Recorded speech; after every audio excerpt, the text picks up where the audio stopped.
มาพี่น้องมื้อนี้สิเฮ็ดอั่วดอกแคให้ทุกคนเบิ่งเนาะวิธีเฮ็ดก็ง่าย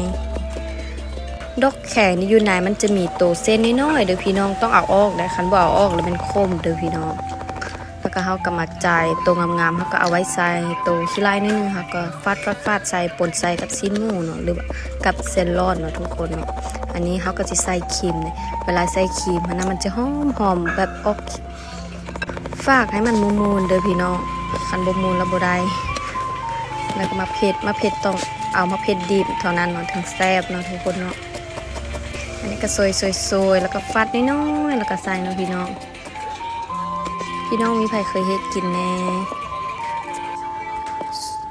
สูตรไผสูตรมันเนาะพี่น้องเนาะแต่ละคนเฮ็ดบ่คือกันเนาะอันนี้ก็เฮ็ดแบบบ่มีสูตรตายตัวเนาะมีหยังก็ใส่ไปเนาะพี่น้องแต่ว่าหมักไปเผ็ดๆหน่อยนึงเนาะอันนี้ก็เส้นร้อนที่ว่าเข้าคายเป็นทุ่งเนาะแล้วก็มาแช่ไว้แล้วเศร้าเกี๊ยวนี่มันใส่แต่ทุ่งเดียวเลยพี่น้องบ่ได้ใส่หลายเนาะเพราะว่าบ่ได้เฮ็ดหลายเฮ็ดพอแต่กินเนาะบ่แม่นเฮ็ดขายนี่พี่น้องอันนี้ชิ้นหมูเนี่ยแม่นเขาจะบดแล้วเนาะแต่ว่าอันนี้ก็อย่าฟาด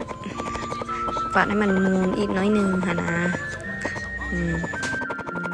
ทางบ้านพี่น้องมื้อนี้ฝนตกบ่ทางนี้นะทางไสยะนี่นะฝนตกหมดมือเนาะกับมื้อคืนนี้ก็หมดคืนเนาะก็เลยคิดยากเนาะแบบว่าอากาศมันดีใช่มั้ย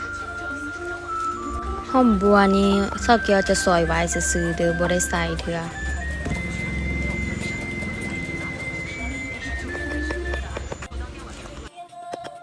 แล้วเฮาก็มาเสร็จมือแห้งๆเนาะพี่น้องเนาะล้างมือแล้วก็มาใส่ถุงยางมือเนาะ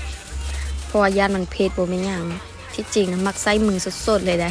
แต่ว่าอายันเผ็ดเนาะแซ่บมือทุกคนอันนี้ก็นวดจนกว่าจะเข้าเนื้อเข้าทาเด้ออันเลือกเกลือมะเผ็ดนี่มันสู้อันสำหรับค่อยแล้วมันใส่แต่3อย่างเนาะใส่เกลือมะเผ็ดแล้วก็ซอสหอยน้อยนึง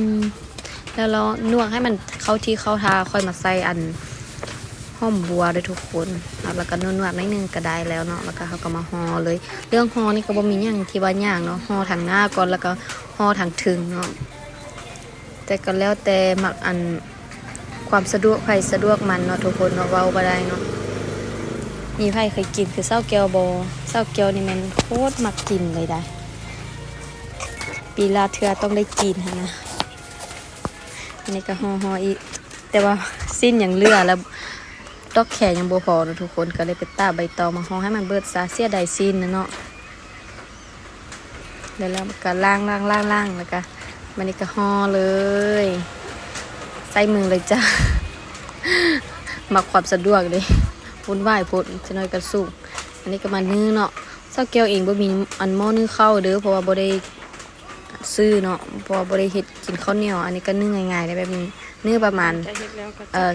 15-20 นาทีนี่ก็พอดีเนาะอันนี้ก็มาเบิ่งโอ้ยเครื่องก็มาโยมาหยะกว่าสิเฮ็ดแล้วแต่ละอย่างแล้วเราก็มาอนามัยแล้วแล้วมาไก่โฟดแล้วดิโฟดแล้วก็ทาสุกแล้วเนาะอันนี้ประมาณ15-20 นาทีเนาะเซาเกียวนึ่งประมาณ20 นาทีเนาะแล้วก็ย่อมาแซ่บๆได้ โอเค